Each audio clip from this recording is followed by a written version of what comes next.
Currently on their way to Mars and due to arrive in just a couple of weeks are 3 spacecraft from 3 different countries. This is absolutely unheard of in space exploration. 2 of these countries have never even attempted to send a mission before, and we're going to talk about those 2 missions and what they accomplish. The first one is from Emirates, which is the Emirates Mars mission, EMM, also known as HOPE. It's going to be an orbiting spacecraft. They've worked in conjunction with NASA. It's very similar to how an ESA type of mission is run. They look for some kind of a niche that they can go and research things out. They'll communicate back to Earth using the Deep Space Network. This mission was not actually built in Emirates. It was built in the United States with the support and understanding of the Emirates nation, the Emirates Space Agency. They are studying things out and learning how to design and build their own missions, which they will be doing in the future. As far as I know, they've never even sent a mission to the moon, which this will be the first time that has ever happened. They launched on a Japanese rocket, and they will be one of the very first nations to ever make it all the way there, assuming everything goes according to plan. They're still on track, though, which is really fantastic. This will be a kind of weather satellite. It's going to try to understand the atmosphere better. The 2 spacecraft that you can compare this to the most are MAVEN, which was designed specifically to answer the question, what's happening to the atmosphere of Mars? Why is it shrinking? How much is it shrinking? And what's causing it? But it's most similar to the Mars Climate Observer, which we sent to Mars, and due to a slight mix-up between metric and empirical units, it ended up crashing into the surface of Mars. Stuff happens.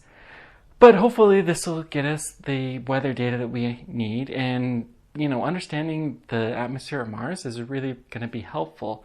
One of the biggest problems to send humans to Mars is the dust storms that may happen, and if we can understand the weather and predict it, then that will help with that. It'll help with the rovers, and it'll just help to understand how weather works on another planet in general. That's something we don't have a really great understanding of. In fact, we sent the mission Juno to Jupiter just to study that very thing. The second mission, and I'm probably going to horribly pronounce this wrong, is the Chinese mission Tianwen-1, which loosely translated means questioning the heavens. So this is reminiscent of the early Soviet missions, also the United States landers, the Viking missions, and Mars 2, 3, and I think 6 and 7 had a similar thing. They have a combination orbiter with a lander. The orbiter will start to study the surface below with the lander attached. The lander will eventually detach once they have confirmed that the landing site is safe, and it will go and proceed to land, and it has a rover as well. This is an extremely ambitious mission. The most ambitious mission similar to this before really was the Mars 2 and 3 that also had a rover, although the entire thing was battery powered. It wasn't meant to last very long. It's really going to be similar in a lot of ways to the missions that Chinese have been sending to the moon, the rovers that have done quite well, including one that's currently on the far side of the moon and doing pretty well. These combined missions, the lander will not really have any major scientific instrumentation. It may have just a few basic things, but not really.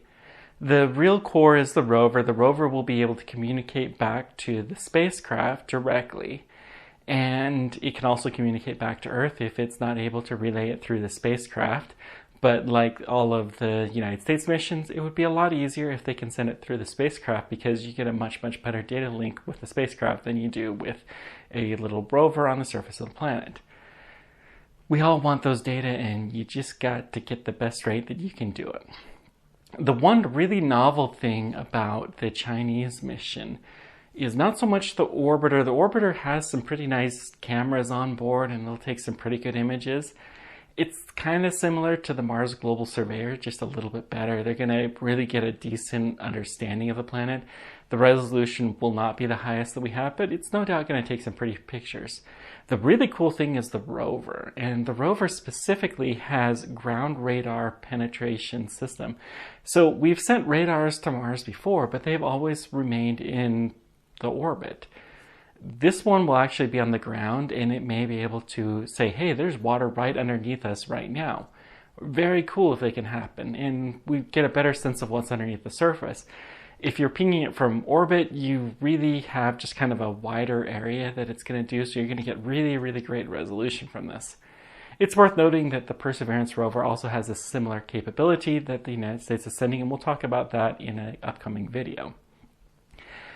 Overall, though, this is really fantastic. It's great to see more nations joining the Deep Space Club. The Chinese have previously sent a mission, although it was with the Russians, and the Russians just have never had a lot of good luck with Mars, as we've talked about in the past. The Russian missions themselves, without being Soviets, after the fall of the Soviet Empire, have worked horribly, horribly wrong.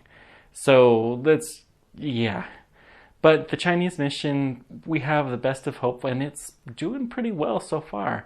It even took back some pretty pictures of Mars already, which is really exciting to see. I can't wait to see what comes out of all of this. It's great to see so much interest. Mars has never had more spacecraft, and it's going to continue to have more and more. We're starting to really become an interplanetary species, at least in terms of sending spacecraft out to other planets. And hopefully soon humans will follow. The Chinese are working on a sample return mission along with the United States, which we'll talk more about the United States' sample return mission when we get to the Perseverance rover. They're really just testing out the technology, though, to do that. They did send a mission recently to the moon to sample some of the lunar sample, and that worked absolutely flawlessly. It's probably a similar paradigm to what you would have to get from Mars.